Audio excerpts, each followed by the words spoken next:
अंगणवाडीबाबत आताच्या क्षणाची सर्वात मोठी ब्रेकिंग आणि धक्कादायक न्यूज ती म्हणजे इमारत देतं का कोणी इमारत. शेलू तालुक्यातील 37 अंगणवाड्यांना निवाऱ्याची प्रतीक्षा. पाहूया बातमी खालीलप्रमाणे सविस्तर. तत्पूर्वी चॅनलला अजूनही सबस्क्राईब केले नसेल तर सबस्क्राईब करा, समोरील बेललाही क्लिक करा म्हणजे असेच नवनवीन लेटेस्ट अपडेट तुम्हाला पाहता येतील.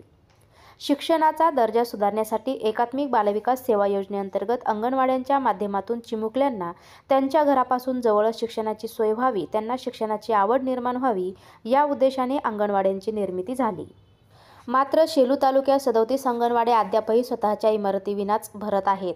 जिल्हा परिषद एकात्मिक बालविकास योजनेअंतर्गत तालुक्यातील अंगणवाड्या चालतात. ग्रामीण भागातील बाल आरोग्यासह बाळाचा शैक्षणिक शारीरिक विकास होऊन पूर्व प्राथमिक शिक्षण व खेळ साहित्य ओळख हा उद्देश होऊन शासनाच्या अंगणवाडीत 0 ते 6 वयोगटातील मुले लाभार्थी असतात. यामधून शिक्षणासह सकस आहाराची व्यवस्था करण्यात येते.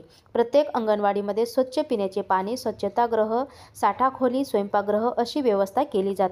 परंतु तालुक्यात अजूनही 37 अंगणवाड्यांना स्वतःची इमारत नसल्याने ग्रामपंचायत कार्यालय, समाज मंदिर, जिल्हा परिषद प्राथमिक शाळा आणि खाजगी जागेच्या खोलीत भरत आहेत. तर काही अंगणवाड्या तात्पुरत्या स्वरूपात म्हणजेच मुलांना सकस आहार वाटेपर्यंत होईपर्यंतच भरत असल्याचं दिसून येत आहेत.